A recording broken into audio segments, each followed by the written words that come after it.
Bem, meus queridos amigos, irmãos, muito boa noite. Estamos aqui no primeiro programa Bezerra de Menezes, o Kardec brasileiro. Isso é um motivo de alegria infinda para os nossos corações, para o coração de todo aquele que for assistir semanalmente a esses vídeos, a essas conversas. E eu estou aqui com o querido pesquisador, historiador, presidente da Federação Espírita do Estado do Ceará, Luciano Klein Filho. Mas antes de eu falar com o Luciano, primeiramente vamos falar com Deus. Então, vamos elevar o pensamento a Deus, nosso Pai de bondade infinita, e agradecer a Ele por proporcionar esse espaço sobre a vida, sobre a obra de um apóstolo do Cristo, que viveu aqui nas terras brasileiras, exemplificando o amor, o bem. Dr. Adolfo Bezerra de Menezes.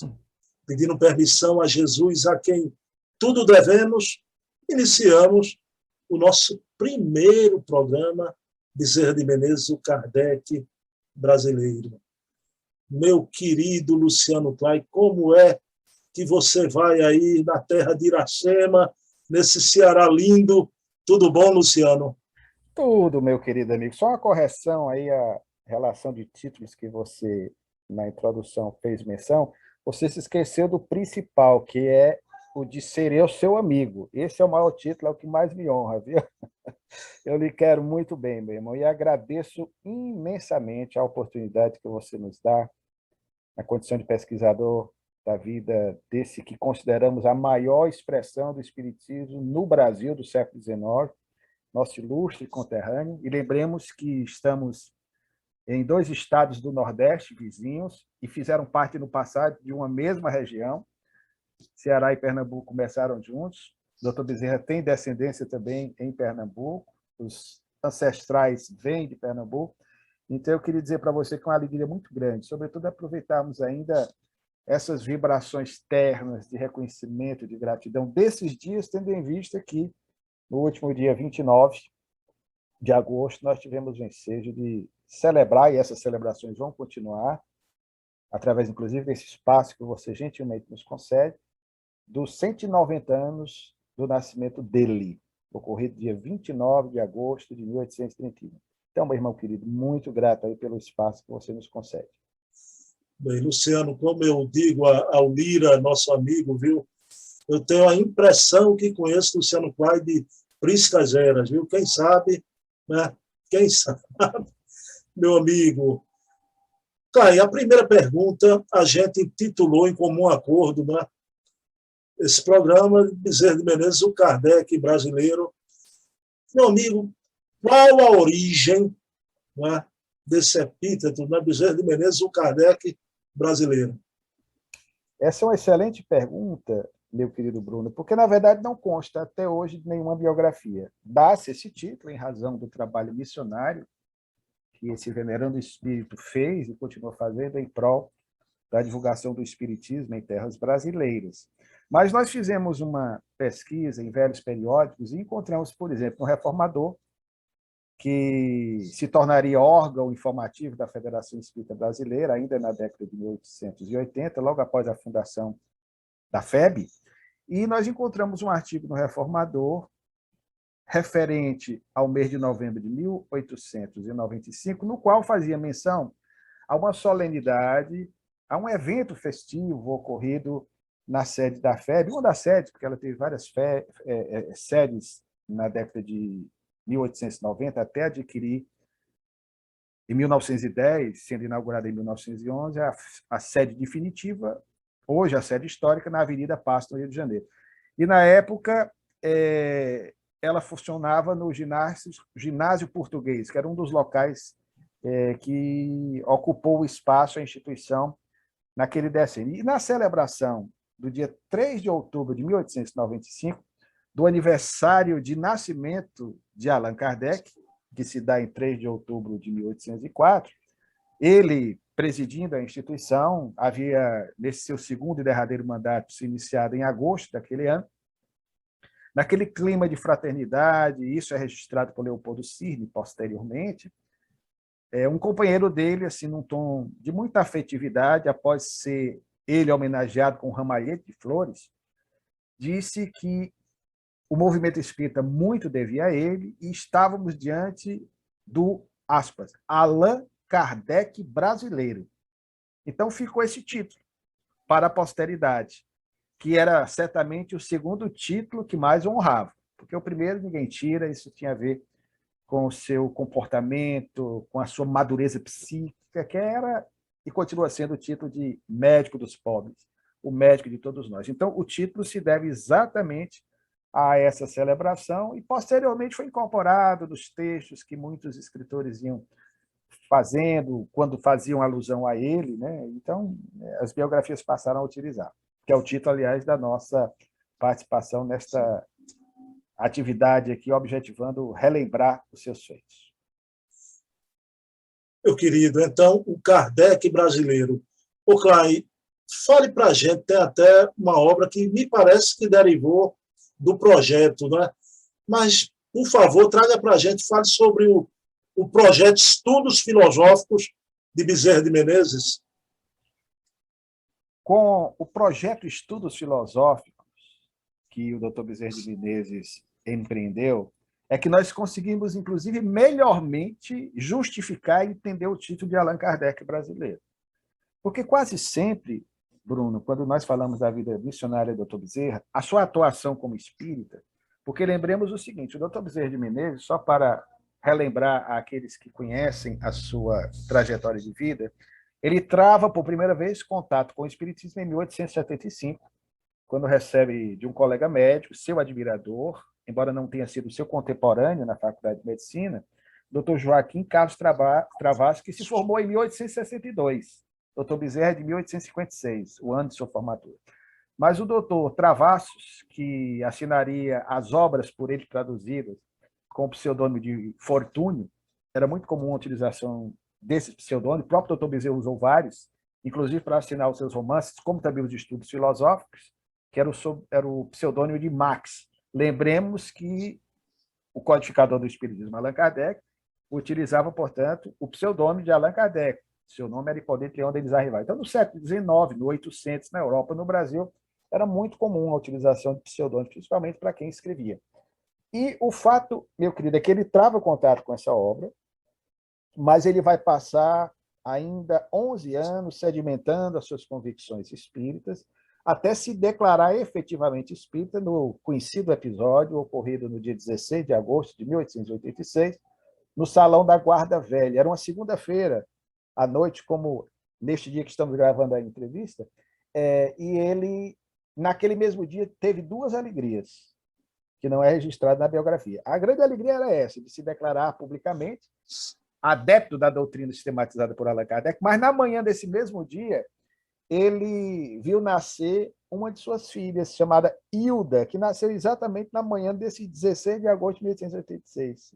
Vejam que coisas fantásticas, né, que a espiritualidade ensejou ao Dr. Bezerra. Então, ele precisou passar 11 anos, contando de 1875 a 1886, para ir, aos poucos, fazendo seus estudos pessoais. É claro e evidente que, nesse ínterim, ele participava de reuniões mediúnicas, já houvera iniciado seus textos no Reformador em 1883, sobretudo na segunda edição do Reformador, de fevereiro daquele ano, quando ele escreve um belíssimo artigo, valendo-se de duas iniciais do seu nome, A.M., Adolfo Menezes, um artigo intitulado As Mães, em que ele fazia menção à mãe, de certa forma, a mãe dele, Dona Fabiana, que houvera desencarnado 4 meses antes. Então, querido, ele passou pela experiência mediúnica com o médium João Gonçalves Nascimento, e aí faz a sua declaração.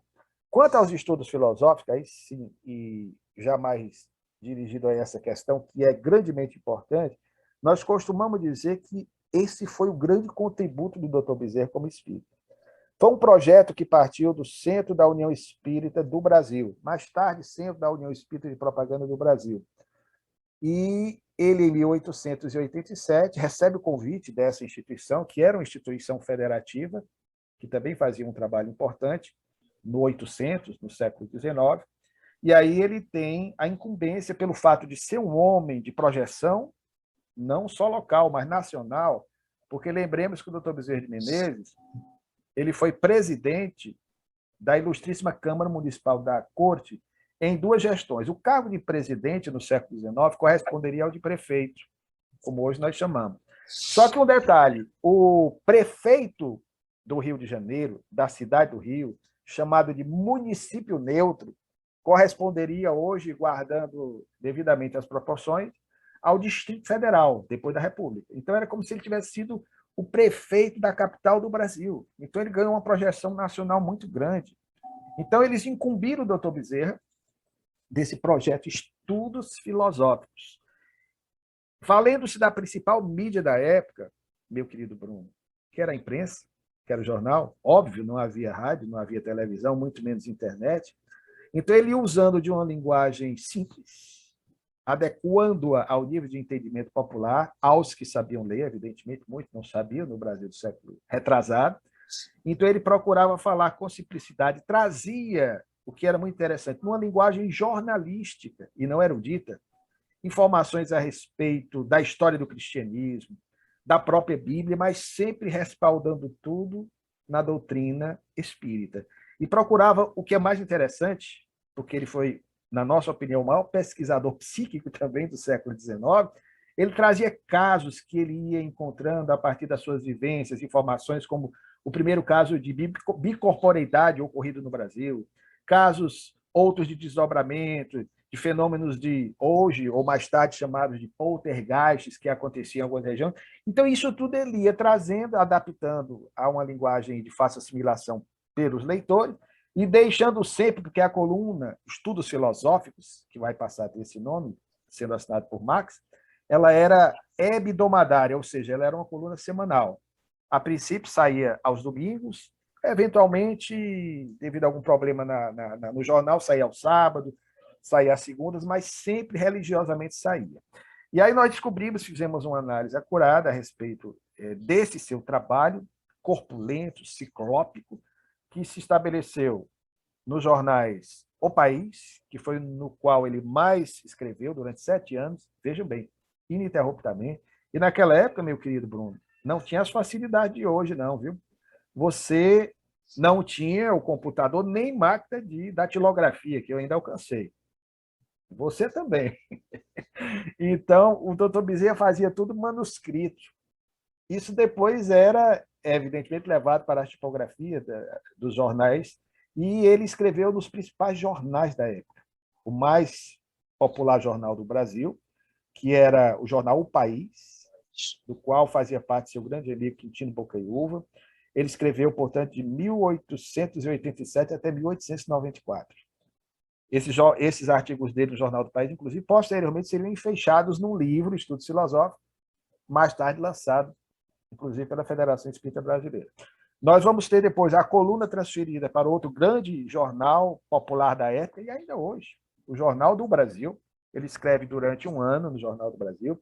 Depois ele transfere essa mesma coluna, com o mesmo título, com o mesmo pseudônimo, para o jornal Gazeta de Notícias, que à época era outro também jornal de grande projeção nacional. E, por último, as biografias não registram esse derradeiro periódico, o jornal Gazeta da Tarde, onde ele terminaria os seus escritos, escreveu até a sua desencarnação em 1900. Portanto, foi um trabalho extraordinário. E o que nos comove, e está aí o porquê do título de Kardec brasileiro, é que ele, em meio às vicissitudes existenciais pelas quais passou, porque foi exatamente nesse ano de 1887, quando ele começou a coluna, Bruno, que ele viu partir 2 filhos muito amados, adultos. No dia 2 de abril de 1887, desencarnou o rapaz que cursava medicina, estava com 25 anos, chamado Antônio, em decorrência de uma febre tifoide. Ele desencarna aos 25 anos, portanto, no dia 2 de abril de 1887. Veja como são as coisas do destino. Ele já era espírita, foi o primeiro filho a desencarnar. Já houvera perdido o pai, a mãe, desencarnaram anteriormente. E o filho agora desencarna. Golpe tremendo para ele. Mas o pior ainda estava por vir. 3 meses praticamente após, no dia 13 de agosto, repito, de 1887, desencarna a primogênita, a filha mais velha do segundo casamento, com Cândida Augusta de Lacerda, a segunda esposa, que era irmã materna da primeira, Maria Cândida de Lacerda Prego, que desencarnou aos 19 anos em 1863. Esse fato é conhecido, ele se consorcia novamente em 1865. Desencarna aos 21 anos, ou seja, um rapaz de 25, uma filha de 21, ela desencarnou de tuberculose. Isso em abril, isso em agosto. Em outubro, ele começa a coluna Estudos Filosóficos. Veja a capacidade extraordinária de resiliência. Embora com o coração chagado, sofrido, passando por essa prova acerba, ele suplanta tudo isso por amor à nova causa que abraçara no ano anterior, para difundi-la, demonstrando aí o seu reconhecimento, a sua gratidão a Deus pela nova fé que abraçava, agora de maneira efetiva, e que lhe dava sustentação no enfrentamento dessa prova que ninguém gosta nem de parar para pensar, né? Imagine ele. Então, por tudo isso, meu irmão, ele fez esse trabalho escrito ininterruptamente, e aí sim, com justiça, nem tanto somente pelo trabalho à frente da Federação em 2 mandatos, 89 e de 1895 até 1900, mas sobretudo por este trabalho, por isso a importância do mesmo, e me permita aqui pedir desculpa se eu prolongar nessa resposta, porque ela é importante. Fique à vontade.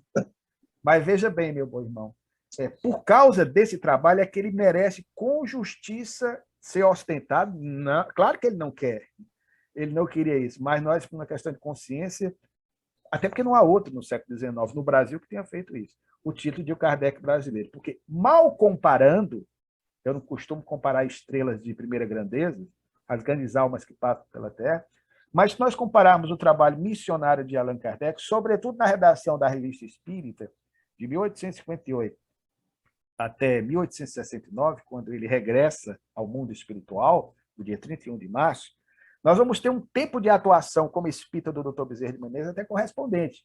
Na verdade, Kardec começa a se interessar pelos fenômenos, dos insólitos casos das mesas girantes, ou dançantes, ou voantes, como alguns chamavam, em 1855.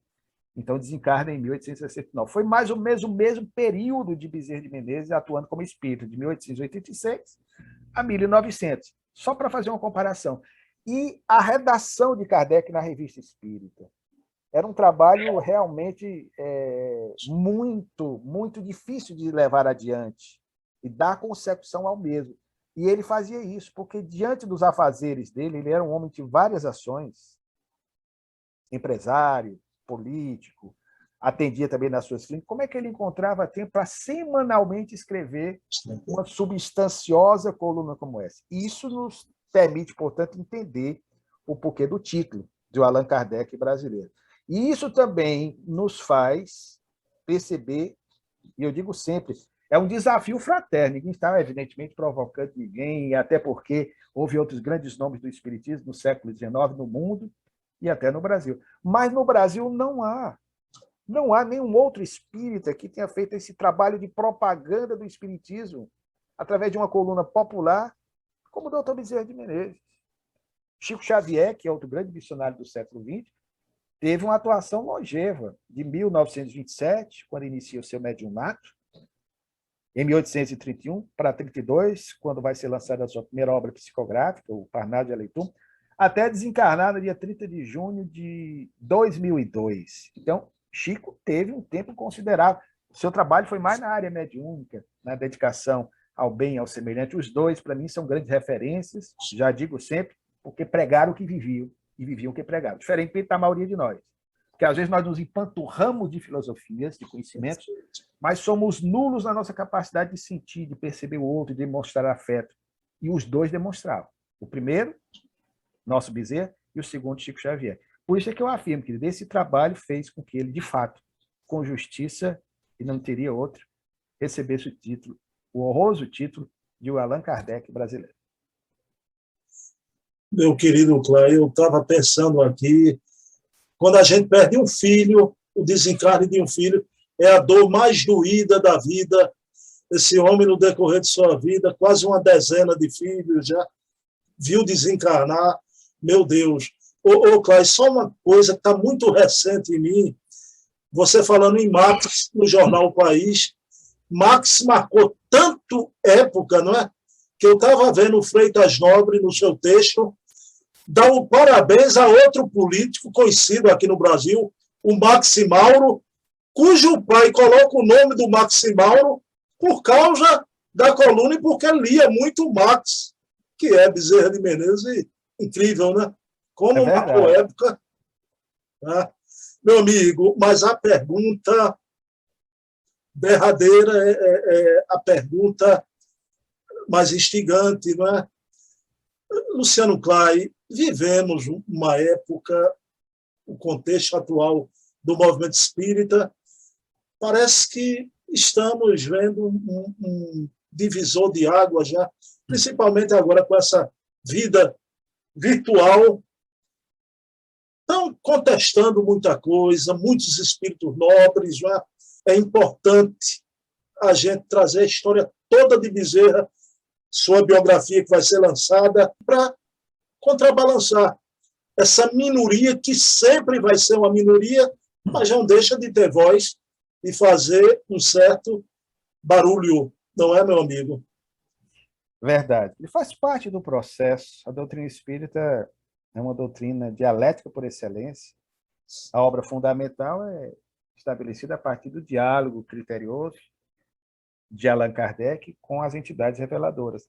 Mas sobre essas questões que não têm absolutamente nada a ver com a doutrina, mas tem a ver conosco, com as nossas idiosincrasias, com as nossas complexidades, e eu digo sempre, talvez até com os nossos complexos, faz parte do processo de maturação de todos nós. Nós temos que aprender com isso. Mas eu me lembro sempre de uma das passagens mais encantadoras daquela que eu considero a maior obra da literatura espírita, da literatura, eu não estou falando o Livro dos Espíritos, que é o concurso, as obras fundamentais, mas como literatura, como romance, o romance da autoria do Espírito de Emmanuel, pela via mediúnica de Chico Xavier, intitulado Paulo Estevão.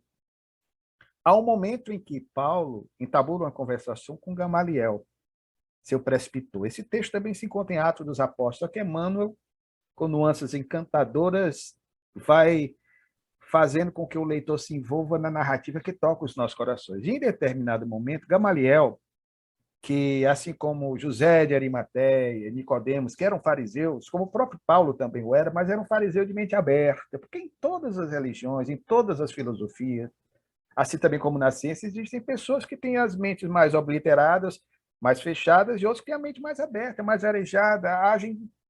E é curioso isso, porque Kardec tinha sobejamente com bom senso.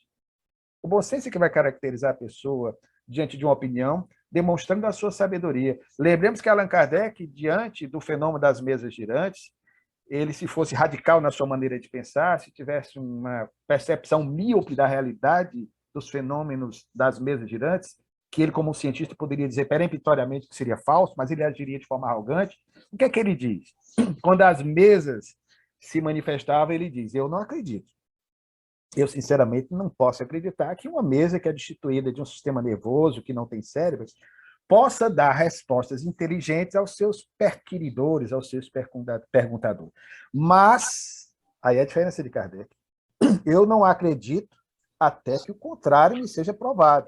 Aí é que está o bom senso, o sábio por excelência. Não é aquele, não aceito, ou que se baseia em informações perfunctórias, superficiais, ligeiras, apressadas, e aí passa a dar as suas próprias opiniões em relação a determinados fatos. Então, voltando a Gamaliel, para fechar o nosso raciocínio, a passagem a que eu me refiro é quando Paulo, esbaforido, encolerizado, quando ainda era Saulo, que era o Paulo antes da espiritualização, o implacável perseguidor de cristãos, responsável pela desencarnação de Estevão, o primeiro mártir do cristianismo, Saulo chega junto a Gamaliel, um sábio por excelência, um homem empoderado, e fala da sua intenção de debelar o núcleo cristão que estava em franco desenvolvimento na cidade síria de Damasco.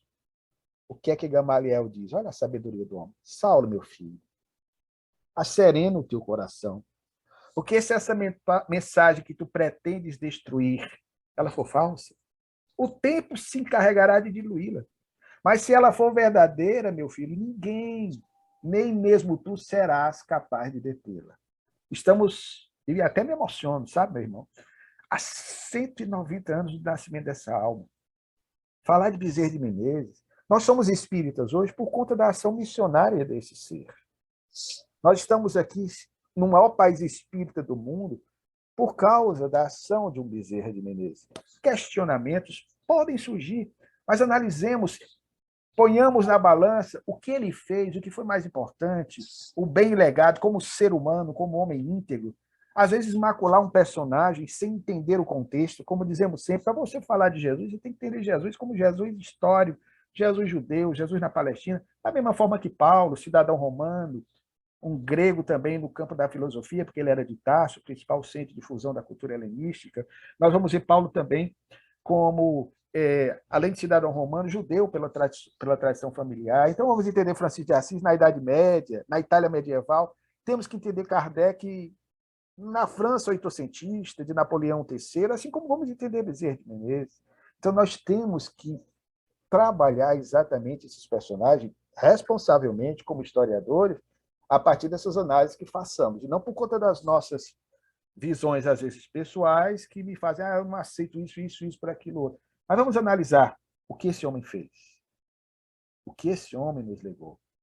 Está aí o título de Allan Kardec brasileiro, que ele nunca buscou, mas que lhe foi dado quando ainda estava encarnado, que é um detalhe. Posteriormente, após a sua desencarnação, como até hoje, continua a ser utilizado. Então, é o que eu digo. Estamos falando do trabalho missionário do Bezerra de Menezes, que, evidentemente, e a doutrina é tríplice, nós entendemos, mas ele, por uma necessidade imperiosa, como eu também, tinha uma predileção pelo aspecto moral. Porque, como dizia Paulo em uma de suas epístolas, a ciência às vezes incha, mas o que nos dá sustentação interior, em termos de afeto, de movimento, que nos possibilita uma transformação efetiva, é esse amor que nos transforma. E é isso que o nosso mundo está precisando. É isso, meu querido Bruno, que o movimento espírita também está precisando. Nós sermos mais afetuosos nas nossas relações. Por isso é que eu brinco muito com você. Por isso é que eu gosto de você, até pelo fato de você torcer as conversas que a gente diz, Santa Cruz e eu aqui Ferroviário, cores semelhantes. A gente precisa de mais carinho, de mais ternura, numa doutrina que é tão encantadora. Para que voltarmos às picuinhas do passado? Observemos o trabalho desses mensageiros do bem. Porque se de repente analisar uma obra de Emmanuel, que eu continuo a aceitar como sendo um dos grandes intérpretes da mensagem do Evangelho de Jesus, e até concordo com alguém que disse que ele era o quinto evangelista, porque a interpretação emanuelina dos textos da Boa Nova são únicas. Então, observemos o que essas almas missionárias têm nos legado, o bem que têm deixado, e o fato de hoje nós sermos o maior país espírita do mundo. Isso nós devemos, com certeza, a elas em especial, porque foi a fase inicial de implantação da Boa Nova Espírita em nosso país, a este que homenageamos neste dia.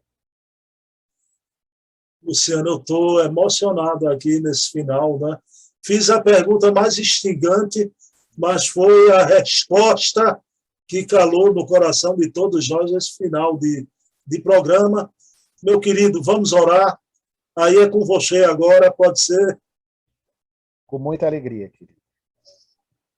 Então vamos agradecer a Deus, Senhor das nossas vidas, a Jesus, nosso Mestre e Senhor, por tudo quanto permanentemente nos tem concedido.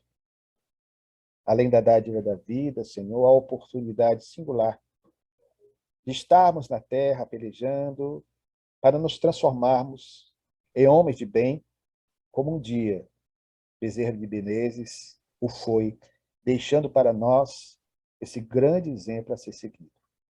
Ampara-nos, Senhor, em nossos propósitos de servir a causa do bem. Perdão, Senhor, ainda pelas nossas limitações, pelas nossas fraquezas, pelas nossas falhas, como humanos que ainda somos, nesse nosso processo de ascensão espiritual. Mas permite que possamos contar sempre com a tutela constante dos benfeitores espirituais, a nos inspirarem a permanecermos nas nossas trilhas, para que assim, optando pelo caminho do bem, possamos cada vez mais rapidamente chegarmos ao teu aprisco da paz. Se conosco, Mestre, agora, hoje, sempre, assim seja. Assim seja. meu querido Luciano Klein. Luciano, eu estava aqui lhe escutando, olhando para você e para a minha tela, não é? E me ocorreu uma coisa, não é? Imagine Luciano Klein daqui a uma década, 10 longos anos, já. Luciano, essa bela barba sua vai estar encanecida, toda branca, você já está com a leve falta de cabelo também. Rapaz, você vai ficar um pouco parecido com Bezerra de Menezes. Já lhe disseram isso? É como dizia uma música da nossa infância, adolescência, do Márcio Greco, aparências nada mais, né? Pelo menos na aparência. Se eu ficar só parecido, já é alguma coisa, na aparência, né? O importante é nós nos esforçarmos para chegar, e vamos chegar, claro, mas vai demorar um pouquinho, pelo menos no meu caso, né? Ao nível de consciência de um espírito dessa estirpe. O Luciano Klein, por isso que eu adoro você. Rapaz, você encerrar com o Márcio Break, aí eu vou encerrar dizendo, viu? Te asseguro que esta noite vou pensar em Bezerra de Menezes. Vou pensar em Bezerra de Menezes esta noite, né? Meu amigo, beijo, um abração. Querido. Semana que vem, pessoal, quinta-feira, 20 horas, Bezerro Kardec brasileiro. Estamos aqui